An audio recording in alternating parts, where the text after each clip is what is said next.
Hey guys, welcome back. This is part 2 of my food collection kit. If you haven't seen part 1, please be sure to see that, and this will make a lot more sense to you. So let's continue on. What I have here is some snares. These are Dakota Go Snares, and the way you would use these is simple. You would look for some sort of a game trail where there was evidence of animal travel, and you would set these up in different locations to increase your chances of getting something. I will say they're a little bit on the heavy side, so I'll point that out. There is a little bit of a weight issue with these, but I'm keeping them. Now, you might ask what this is. This is a rat trap, and I saw a video about a year and a half ago with Dave Canterbury, the former co-host of Dual Survival. And he had talked about how a rat trap was a high probability device, and I tend to agree. I mean, this thing is high impact, it's quick, and the way you would work this is simply just bake this area in here. I like to use peanut butter and perhaps put some paracord or bank line in here to keep a larger animal from running off with it. And it's quite effective. I think it would increase your chances of getting some game along with the fishing and the snares and the slingshot. This would help. Now, as a con, I will point out this is a little bulky. It is a little bit on the bulky side, I will say that. That's why I keep it in the back to give the bag some structure. But I'm certainly going to keep the rat trap. What I also have in here is these are the ESEE Izula gear kit Arrowheads, and I have 2. There's a set of 2 in here, and the reason I put these in there, if I was out in the field and I wanted to manufacture an arrowhead, I certainly wouldn't have the skill to do so. So I purchased 2 of these, and I like them. They're nice and flat, very low profile. Of course, they're razor sharp. See if I can give you a close up there. And it's 1095 carbon steel, powder coated, super sharp, nice lashing hole there.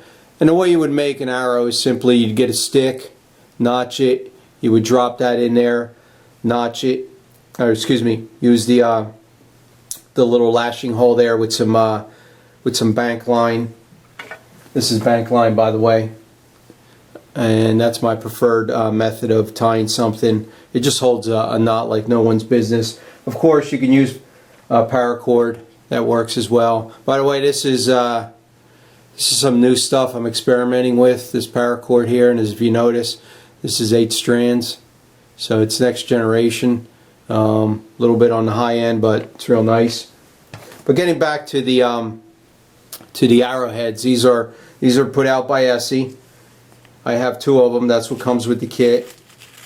Here's the other one. Very nice quality, by the way. And these are certainly keepers. Nice little case, small profile. Now, no kit would be complete without a spearhead, of course.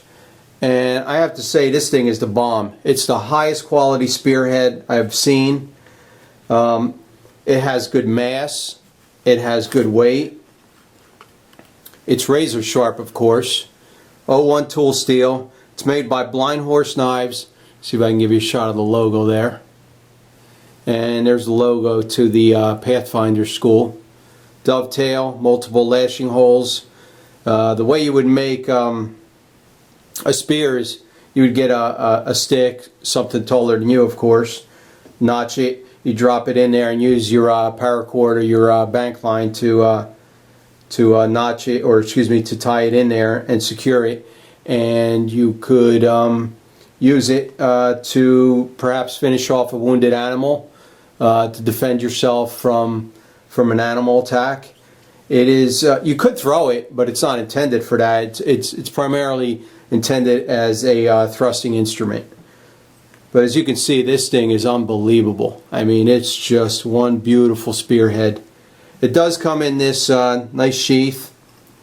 You could put paracord on it, wear it around your neck if you choose to do so. I just let it ride in the bag, but it's very high quality. And let's move into the cost of these items. I broke them all down. The Pathfinder kit with the core components as it came was $65, and it contained the Pocket Hunter Slingshot with the arrow rest and the spool. So that was all part of the core kit. It came with the fishing kit. It came with the Dakota Go Snares, and that was $65 for just that part of the kit. Now, the add-on components are rather significant because I did add quite a few things to it.